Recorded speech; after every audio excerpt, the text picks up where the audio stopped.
పొలాల కాడ పోరాడతాం, పొలాల కాడ పోరాడతాం, పంపుల కాడ పోరాడతాం. మా పాస్టర్లు అయితే తినే కాడ పోరాడతాడు. జగ్గపేట దగ్గర కొండలరావు గారని ఆమోదు అని ఒక సంస్థలో మందిరం పెట్టారు. మందిరం ఓపెనింగ్కి పిలిచి చాలా మంది పోయారు. అనిల్ గారు వచ్చాడు, వైఎస్ రాజశేఖర రెడ్డి గారు అన్నాడు, వెళ్ళారు. ఇక ఆమె అనే సమయానికి దేవుని గారు పరుగులు తీసుకుని వెళ్ళారు. ఇస్తరు లాక్కున్నారు, ఇస్తరు కూడా చిప్పేసుకున్నారు. దొరకదేమో అని బట్టల మీద కూరలు పడిపోయాయి. అలాంటి స్థితిలో ఉన్నాను చూడు. అలాంటి స్థితిలో ఉన్నప్పుడు దేవుని ప్రజలారా, అమ్మా ఆ పోరాటాలు ఎక్కువైపోయినండి. ఒక చోట హైదరాబాద్ పాస్టర్ గారిని పిలిస్తే అడిగెళ్ళారట. ఇక నా పేరు రాలేదు అక్కడ పోరాటం. కాగితాలు చింపేసుకొని మా డబ్బులు ఇస్తారేమరా, ఎందుకు మా డబ్బులు, అక్కడ పోరాటం. ఇలాంటి కాడ పోరాటం. ప్రభువా మరి ఇక్కడికి వెళ్ళాలి కానీ నాకెందుకో మరి అవకాశం దొరకలేదు, నాకు సహాయం చేయని ప్రభుతో పోరాడితే ప్రభు శ్రేష్టమైనవి ఇస్తాడండి, అధికమైన మేలు ఇస్తాడండి. కాబట్టి దేవుని సన్నిధిలో పోరాటం నేర్చుకోవాలి. యాకోబు నన్ను దీవించే వరకు విడిచిపెట్టనయ్యా అని పోరాటం నేర్చుకున్నాడు.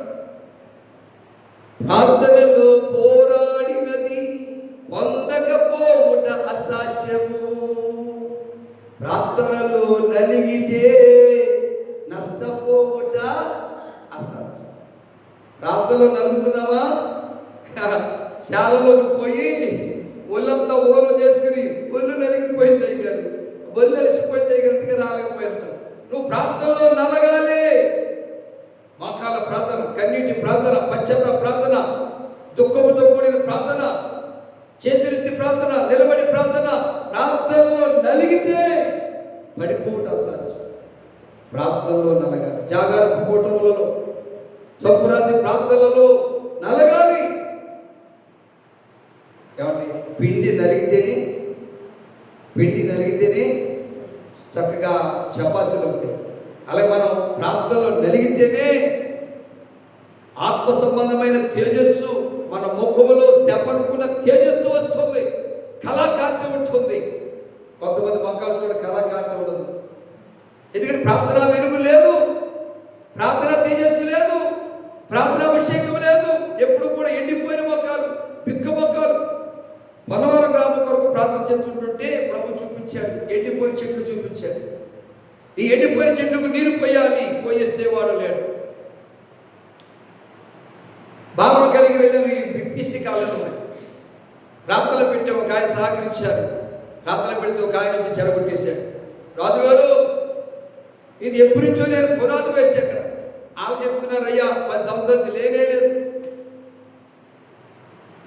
నేను సేవకులంటే బాగా ఇష్టం, నాకు సేవకునిగా మాత్రం నేను చేయబుద్ధి కాదు.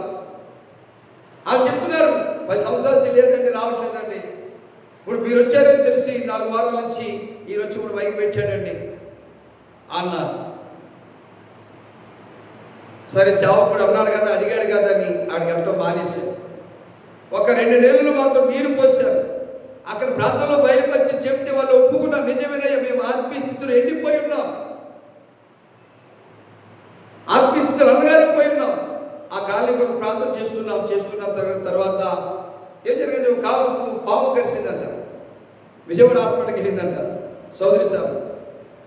అక్కడ ఒక పాస్టర్ గారు వచ్చి ఆ హాస్పిటల్లో ప్రార్థన చేశారట. ఆమె అనుకుందంట, నేను బాగుపడి ఇంటికి వెళ్తే ఒక స్థలం ఇస్తారు.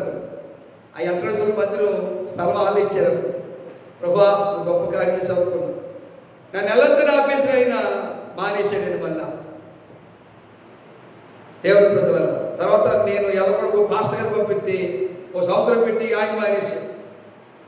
చూడండి దేవుని ప్రజలరా, ఆయన గారి దేవుని మహాకృపను బట్టి ఎవరిని ఆ కాలంలో మంచి మందిరం కానీ ఇంతకుముందు కూర్పాక ఆ బెజ్జలు పడిపోయి ఏమండి ఎండ వచ్చేసి వర్షం వచ్చేసి ఉండేది. నేనన్నా ఈ స్థలం నాకానించిన బాగుంది, చిన్న మందిరం వేసి చక్కగా ప్రార్థన చేసేవాడిని అనుకుని ప్రార్థన చేశాను. దేవాలయం దాన్ని బాగు చేశానని ప్రార్థన చేశాను. ఆ అమృతరావు గారు నేను చనిపోయిన తర్వాత వాళ్ళ మనవడు వేసి మంచి మందిరం కట్టాడు. చెప్పకండి హల్లెలూయా. మందిరం, గ్రామంలో మందిరం ఉంటే అది ఆశీర్వాదం. ఎందుకంటే ఆ మందిరంలో పరిశుద్ధులు ప్రార్థన చేస్తారు. మా ఊరు దీవించయ్యా, మా ఊరిలో ఉన్నటువంటి పొలిమేర శక్తులు ఎవరికి కీడు చేయకుండా కాపాడయ్యా, పశువులను, గొర్రెలను, మేకలను, కోళ్ళను కాపాడి రక్షించయ్యా, మా పిల్లలు కాపాడి రక్షించేయని ప్రార్థన చేస్తారు మందిరంలో. అందుకే దేవుని పిల్లలారా,